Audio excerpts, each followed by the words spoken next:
আসসালামু আলাইকুম ওয়া রাহমাতুল্লাহি ওয়া বারাকাতুহু। আল্লাহ তাআলার দয়া, শান্তি এবং রহমত আপনাদের সবার উপরে বর্ষিত হোক। আমি ডক্টর মোহাম্মদ নায়েক, আজকের এই অনুষ্ঠানের কোঅর্ডিনেটর।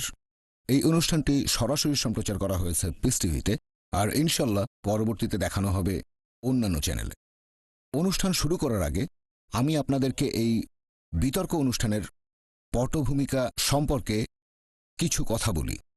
অক্সফোর্ড ইউনিয়নের সম্মানিত প্রেসিডেন্ট মিস্টার জেমস ল্যাংম্যান আমন্ত্রণ জানিয়েছেন ডক্টর জাকির নায়েককে, কারণ তিনি সেই অগ্রপথিকদের একজন যারা সঠিকভাবে ইসলাম এবং একবিংশ শতাব্দী নিয়ে বিস্তারিত আলোচনা করতে পারবেন বিশ্ববিখ্যাত অক্সফোর্ড ইউনিভার্সিটির ডিবেটিং সোসাইটি অক্সফোর্ড ইউনিয়নের সামনে। 1923 সাল থেকে বিভিন্ন গুরুত্বপূর্ণ বিষয় নিয়ে বিতর্ক এবং আলোচনা অনুষ্ঠানের কারণে এই সোসাইটির বিশেষ খ্যাতি রয়েছে।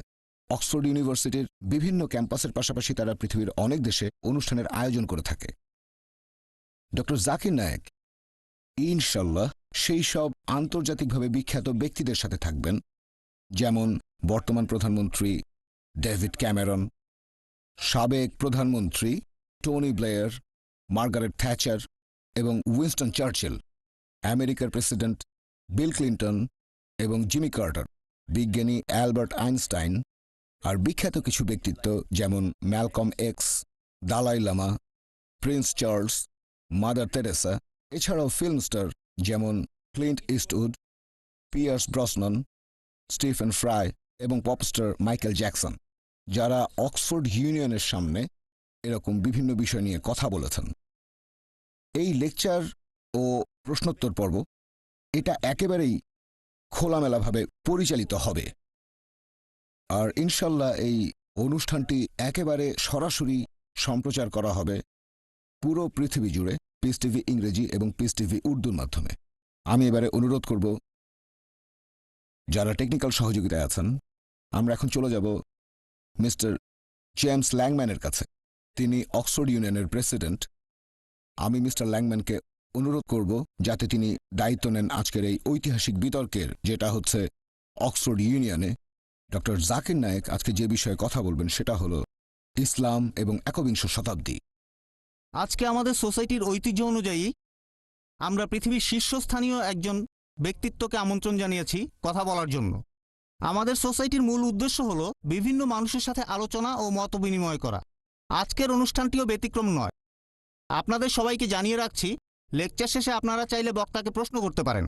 তাহলে আসুন এবারে আমরা সোসাইটির সবাই মিলে স্বাগত জানাই ডক্টর জাকির নায়েককে আমাদের সামনে কথা বলার জন্য।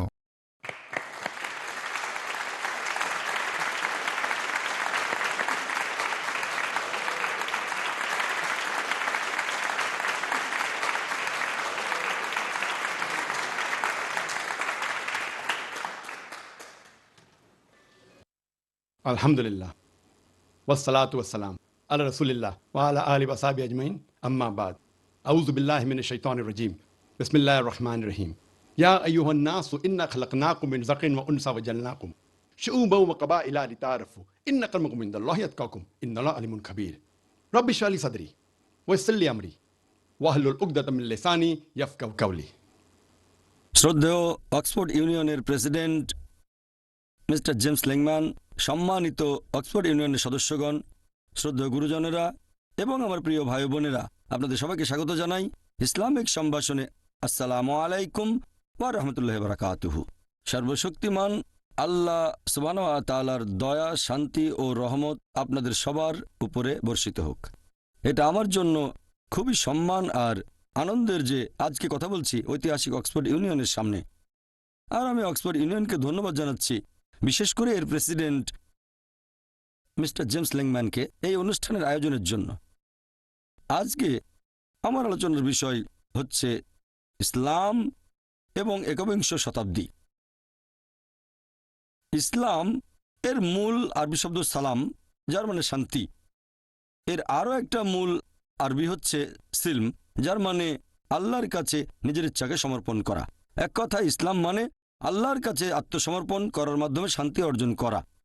আর যে ব্যক্তি আল্লাহর কাছে নিজের ইচ্ছাকে সমর্পণ করে তাকে তখন বলা হয় মুসলিম। অনেক মানুষেরই ভুল ধারণা আছে যে ইসলাম একটা নতুন ধর্ম, যেটা এই পৃথিবীতে এসেছে 1400 বছর আগে, আর নবী মুহাম্মদ সাল্লাল্লাহু আলাইহি সাল্লাম হলেন এই ধর্মের প্রতিষ্ঠাতা। সত্যি বলতে ইসলাম এই পৃথিবীতে রয়েছে স্মরণাতীতকাল থেকে, যখন থেকে মানুষ এই পৃথিবীতে পা রেখেছে। আর নবী মুহাম্মদ সাল্লাল্লাহু আলাইহি সাল্লাম তিনি এই ধর্মের প্রতিষ্ঠাতা নন, বরং তিনি হলেন আল্লাহ সুবহানাহু ওয়া তাআলার সর্বশেষ ও চূড়ান্ত রাসূল। ইসলাম ধর্মের ভিত্তি হচ্ছে পবিত্র কোরআনের বিভিন্ন শিক্ষা, যেটা এই পৃথিবীতে এসেছে 1400 বছর আগে। এটা কি সম্ভব যে বর্তমানে সামগ্রিকভাবে পুরো মানবজাতি এই একবিংশ শতাব্দীতে দিক নির্দেশনা পেতে পারে যে কিভাবে জীবনযাপন করব, এমন এক বই যেটা 1400 বছরের পুরনো? আর এখানে এই প্রশ্নের উত্তরটা অবশ্যই না হতো যদি বইটা লিখত কোনো মানুষ। তবে এই পবিত্র কোরআন হচ্ছে আল্লাহ সুবহানাহু ওয়া তাআলার সর্বশেষ ও চূড়ান্ত আসমানি কিতাব, যেটা নাজিল হয়েছিল সর্বশেষ ও চূড়ান্ত নবী মুহাম্মদ সাল্লাল্লাহু আলাইহি সাল্লামের উপরে। পবিত্র কোরআন হচ্ছে মানবতার প্রকাশ্য ঘোষণা। এটা হচ্ছে দয়া ও জ্ঞানের এক ঝর্ণাধারা, বিপদগামীদের দিক নির্দেশনা, অসতর্কদের সতর্কবাণী, দ্বিধাগ্রস্তদের জন্য নিশ্চয়তা, নিপীড়িতদের জন্য সান্ত্বনার বাণী, আর হতাশাগ্রস্তদের জন্য আশার আলো। পবিত্র কোরআন আল্লাহ তাআলার সর্বশেষ ও চূড়ান্ত আসমানি কিতাব, যেটা নাজিল হয়েছিল সর্বশেষ ও চূড়ান্ত নবী মুহাম্মদ সাল্লাল্লাহু আলাইহি সাল্লামের উপর। যদি কেউ দাবি করে যে অমুক বইটা আল্লাহর বাণী, যদি প্রমাণ করতে হয় যে বইটা আসলে আল্লাহ সুবহানাহু ওয়া তাআলার বাণী, তাহলে বইটাকে সময়ের পরীক্ষায় পাশ করতে হবে। অনেক আগে একটা সময় ছিল যখন অলৌকিক নিদর্শনের যুগ ছিল। পবিত্র কোরআন হচ্ছে সবচেয়ে সেরা নিদর্শন। পরবর্তীতে আসলো সাহিত্য আর কবিতার যুগ। আর মুসলিমদের পাশাপাশি অমুসলিম আরব বিশেষজ্ঞগণও স্বীকার করেছেন যে পবিত্র কোরআন হচ্ছে আরবি ভাষায় পৃথিবীর বুকে সবচেয়ে সেরা সাহিত্যকর্ম। তবে বর্তমানে কোনো ধর্মগ্রন্থ যদি অনেক কাব্য করে বলে যে পৃথিবী সমতল, কোনো আধুনিক মানুষ কি সেটা বিশ্বাস করবে? অবশ্যই এখানে উত্তর হবে না। কারণটা হচ্ছে এখন সেই সাহিত্য আর কবিতার যুগ নেই। বর্তমানে আমরা রয়েছি বিজ্ঞান আর প্রযুক্তির যুগে। তাহলে আসুন দেখি এই পবিত্র কোরআন আধুনিক বিজ্ঞানের সাথে সামঞ্জস্যপূর্ণ নাকি বেমানান। নোবেল পুরস্কার বিজয়ী বিখ্যাত পদার্থবিজ্ঞানী অ্যালবার্ট আইনস্টাইন বলেছেন, আর আমি শুনেছি তিনিও এই অক্সফোর্ড ইউনিয়নের সামনে কথা বলেছিলেন, তিনি বলেছেন যে ধর্ম ছাড়া বিজ্ঞান হচ্ছে খোঁড়া, আর বিজ্ঞান ছাড়া ধর্ম হচ্ছে অন্ধ। আপনাদের মনে করিয়ে দিই, পবিত্র কোরআন বিজ্ঞান মানে সায়েন্সের বই না, SCIENCE, এটা হচ্ছে সাইনের বই। SIGNS এটা হলো আয়াতের বই, ছন্দে আবদ্ধ কথামালার বই। আর পবিত্র কোরআনে রয়েছে 6000-এরও বেশি সাইন, 6000 আয়াত, আর তার মধ্যে 1000-এর বেশি আয়াত বলছে বিজ্ঞান নিয়ে কথা। আমার আজকের লেকচারে আমি শুধুমাত্র বিজ্ঞানে প্রতিষ্ঠিত সত্যগুলো নিয়ে কথা বলবো। আমি বিজ্ঞানের বিভিন্ন অনুমান বা থিওরি নিয়ে কথা বলবো না, কারণ আমরা জানি যে এই থিওরি বা অনুমান অনেক সময় উল্টো পথে হাঁটা শুরু করে। জ্যোতির্বিজ্ঞানের ক্ষেত্রে কয়েক যুগ আগে 1970 দশকে একদল বিজ্ঞানী ব্যাখ্যা করেছিলেন যে এই বিশ্বজগৎ কিভাবে সৃষ্টি হয়েছে, এজন্য তারা নোবেল পুরস্কার পেয়েছিলেন। এটাকে তারা বলেছিলেন বিগ ব্যাং। এই বিজ্ঞানীরা বলেছিলেন যে প্রথমে এই বিশ্বজগৎ ছিল একটা বিন্দু, তারপর সব কিছু আলাদা হয়ে গেল একটা বিস্ফোরণে, তারপর সৃষ্টি হলো গ্যালাক্সি, নক্ষত্র, গ্রহ, সূর্য, পাশাপাশি পৃথিবী যেখানে আমরা বাস করি। এটাকে তারা বললেন বিগ ব্যাং। এটা বিজ্ঞানীরা জানতে পেরেছেন 40 বছর আগে, আর কোরআন উল্লেখ করেছে 1400 বছর আগে। সূরা আম্বিয়া অধ্যায় নম্বর 21 আয়াত নম্বর 30 বলা হয়েছে, أولم ير الذين كفروا অবিশ্বাসীরা কি এটা দেখে না أن السماوات والأرض كانت رتقا ففتقناهما। আকাশমণ্ডলী ও পৃথিবী ওতপ্রোতভাবে মিশেছিল আর আমি তাদের আলাদা করে দিলাম। এই বিগ ব্যাং যেটা বিজ্ঞানীরা জেনেছে কিছুদিন আগে, সেটা পবিত্র কোরআনে উল্লেখ করা হয়েছে 1400 বছর আগে। আগের দিনে এক সময় মানুষ মনে করত যে পৃথিবী সমতল।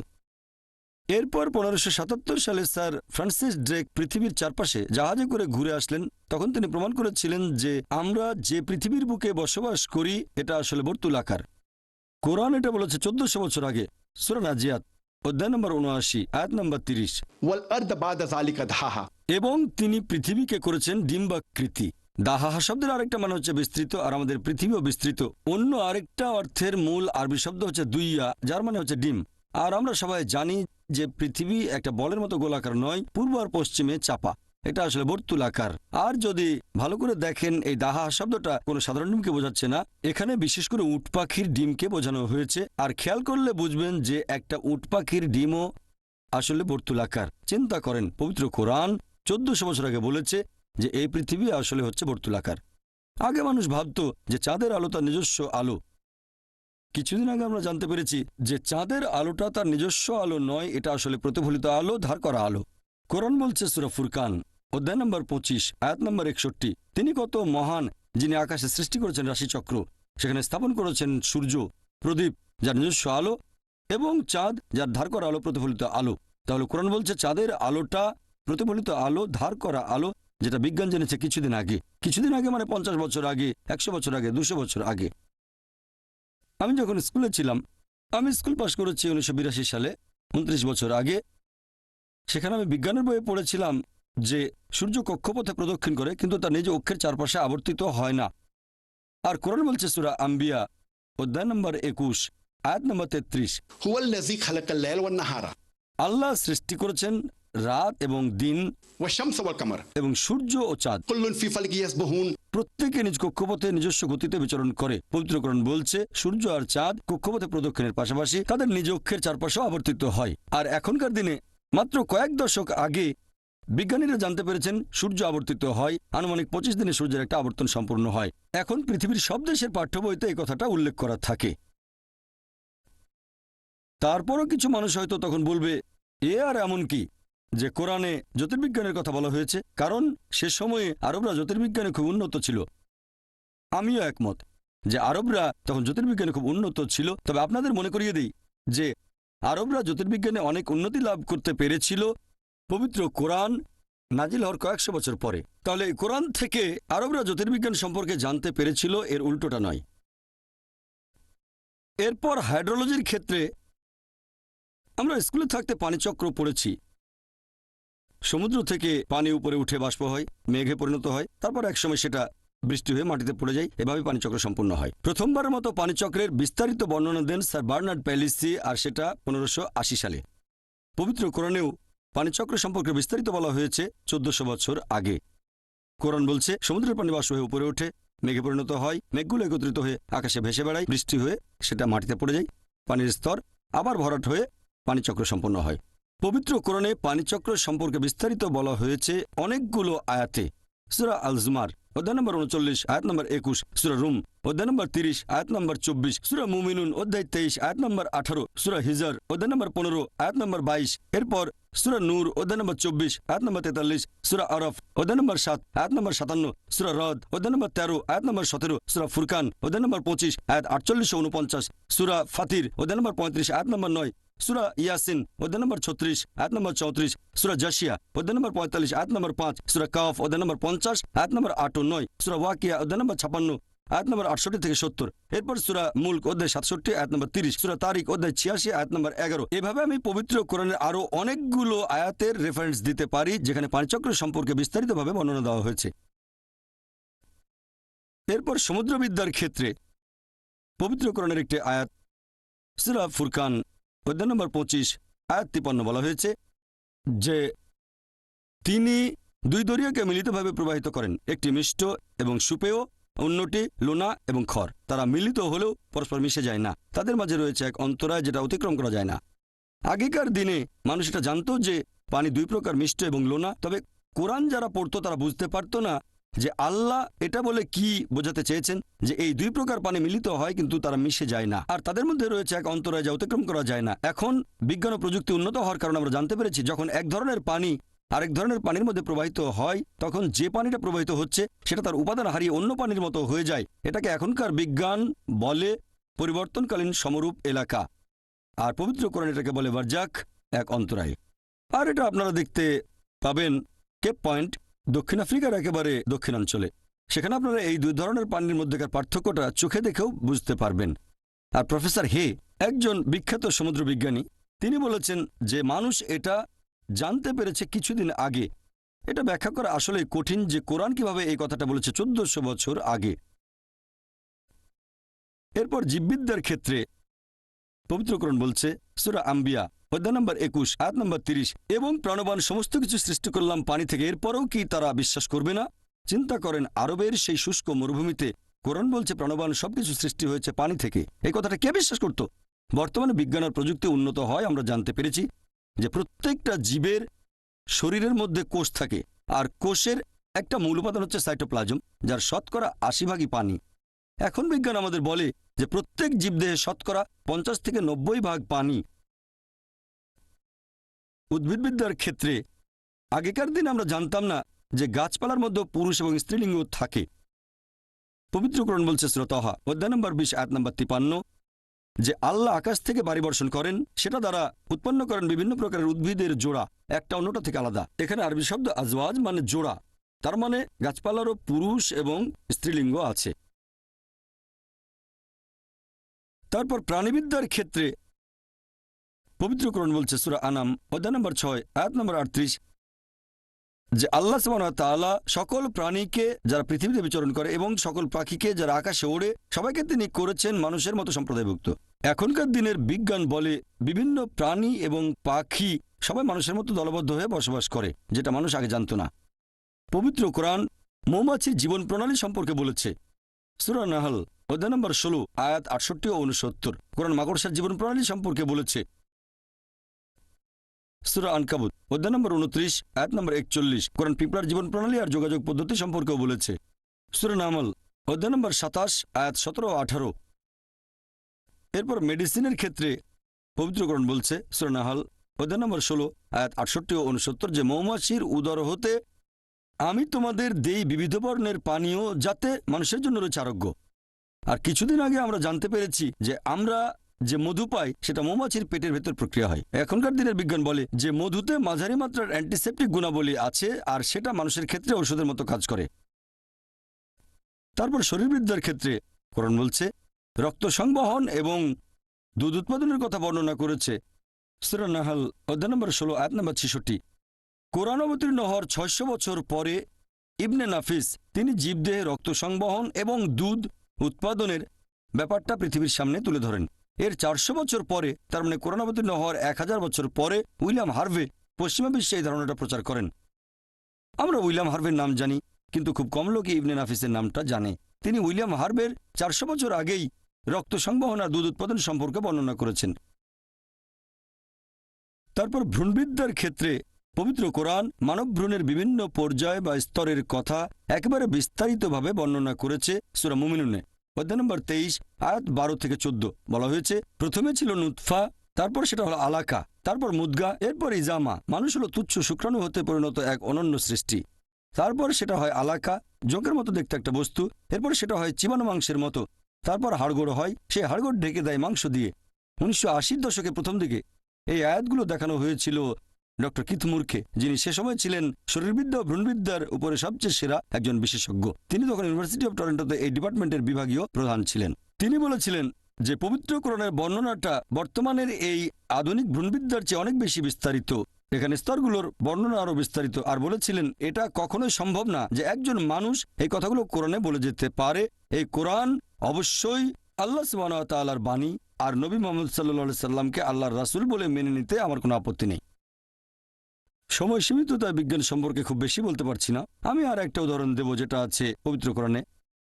আল্লাহ বলেছেন সূরা কিয়ামা অধ্যায় নম্বর 75 আয়াত 3 ও 4, যখন অবিশ্বাসীরা বলে যে আল্লাহ তাআলা কিভাবে আমাদের শরীরের অস্থিগুলো একত্র করতে পারবেন, যখন মারা যাব, কবর দেওয়া হলে হাড়গোড় সব আলাদা হয়ে যাবে, শেষ বিচারের দিনে আল্লাহ তাআলা কিভাবে আমাদের শরীরের হাড়গোড় আবার একত্র করবেন। আল্লাহ পবিত্র কোরআনে এর উত্তর দিয়েছেন, তাদের বলো আল্লাহ যে শুধু অস্থিগুলো একত্র করবেন তা নয়, তিনি একেবারে সঠিকভাবে একত্র করবেন তোমাদের আঙ্গুলের অগ্রভাগকে। এই কথা দিয়ে কোরআন কি বোঝাচ্ছে? আল্লাহ যে শুধু অস্থি একত্র করবেন তা নয়, তিনি একেবারে সঠিকভাবে একত্র করবেন তোমাদের আঙ্গুলের অগ্রভাগকে। 1880 সালে স্যার ফ্রান্সিস গোল্ড আঙ্গুলের ছাপের নিয়ম আবিষ্কার করেন। তিনি বলেছিলেন যে একজন মানুষের হাতের ছাপের সাথে আরেকজনের ছাপ কখনোই মিলবে না। বর্তমানে এই আঙ্গুলের ছাপের পদ্ধতি ব্যবহার করছে পুলিশ অপরাধীকে শনাক্ত করতে, ব্যবহার করছে সিআইএ, FBI, পৃথিবীর বিভিন্ন দেশের পুলিশ। এটা পবিত্র কোরআন বলেছে 1400 বছর আগে।